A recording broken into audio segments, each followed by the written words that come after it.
नमस्कार, मी स्वाती गोडसे. आपण पाहताय न्यूज 18 लोकमत. गावखेड्यातल्या बातम्या या बुलेटिनमध्ये आपल्या सगळ्यांचं स्वागत. आणि बुलेटिनमध्ये सुरुवातीलाच बातमी आहे रत्नागिरी जिल्ह्यातून. कोरोनाचा वाढता प्रसार रोखण्यासाठी रत्नागिरी जिल्ह्यात 1 जुलैपासून 8 दिवसांसाठी लॉकडाऊन जाहीर करण्यात आले. जिल्हाधिकारी लक्ष्मीनारायण मिश्रा यांनी लॉकडाऊनची घोषणा केली आहे.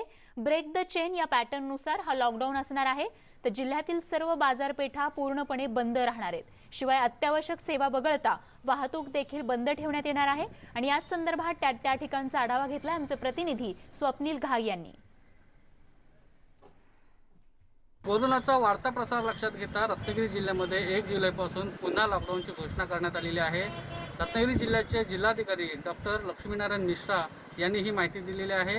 यावेळी रत्नागिरी जिल्ह्याच्या सर्व सीमा या बंद राहणार असल्याची माहिती दिली आहे. शिवाय जिल्ह्यातल्या सर्व बाजारपेठा आहेत या देखील बंद राहणार आहेत. यावेळी नाईट कर्फ्यू देखील लावणार असल्याची घोषणा त्यांनी केलेली आहे.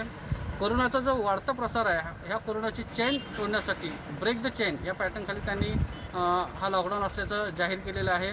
यावेळी सर्वसामान्य लोकांना फिरण्यासाठी पूर्णपणे मज्जाव असणार आहे. त्यामुळे 1 जुलैपासून 8 दिवस रत्नागिरी जिल्ह्यामध्ये कडक लॉकडाऊन पुन्हा जाहीर केलेलं आहे. कॅमेरामन उमेशसह स्वप्नील घाग, न्यूज 18 लोकमत, रत्नागिरी. आणि आता बातमी आहे नगर जिल्ह्यातून. नगर जिल्ह्यातील कोरोना बाधितांचा आकडा दिवसेंदिवस वाढत चाललाय. कोरोनाचा फैलाव आता तालुक्यांमध्येही होताना दिसतोय. जिल्ह्यात कोरोनाचे 12 पॉझिटिव्ह रुग्ण सापडले. त्यामुळे जिल्ह्यातला कोरोना रुग्णांचा आकडा हा 409 झालाय. त्यातले 283 रुग्ण हे बरेही झालेत, तर 123 रुग्ण ऍक्टिव्ह आहेत. नगर शहरात कोरोनाच्या रुग्णांची सर्वाधिक संख्या बघायला मिळते. आणि या ठिकाणचा आढावा घेतला आमचे प्रतिनिधी साहेबराव कोकणे यांनी.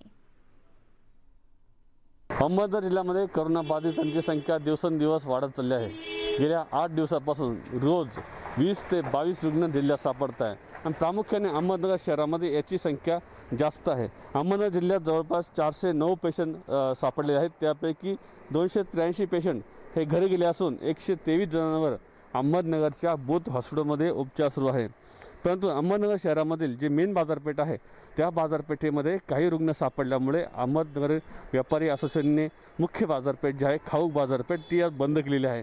या ठिकाणी सगळे व्यवहार जे आहेत ते बंद केले आहेत. जवळपास लॉकडाऊनच्या काळामध्ये 2.5 महिने हे सगळे व्यवहार बंद होते. मधल्या महिन्याभरापासून व्यवहार चालू केले होते. पण पुन्हा एकदा त्या दुकानामध्ये काम करणारे वर्कर जे आहेत त्यांच्यावर ते कोरोनाबाधित होत असल्यामुळं या व्यापाऱ्यांनी हा निर्णय घेतलेला आहे. अहमदनगरमध्ये जवळपास हे व्यापारी जे काम करतात त्यांच्या दुकानामध्ये जे मुलं असतात त्या मुलांचे जवळपास 20 ते 25 मुलं जे आहेत तेही काम करणारी मुलं आहेत. त्यामुळं याचा प्रादुर्भाव मोठ्या प्रमाणात होऊ शकतो. म्हणून व्यापाऱ्यांनी स्वतःहून आपली दुकानं बंद केली आहेत. व्हिडिओ जर्नलिस्ट शुभमसह साहेबराव कोकणे, न्यूज 18 लोकमत.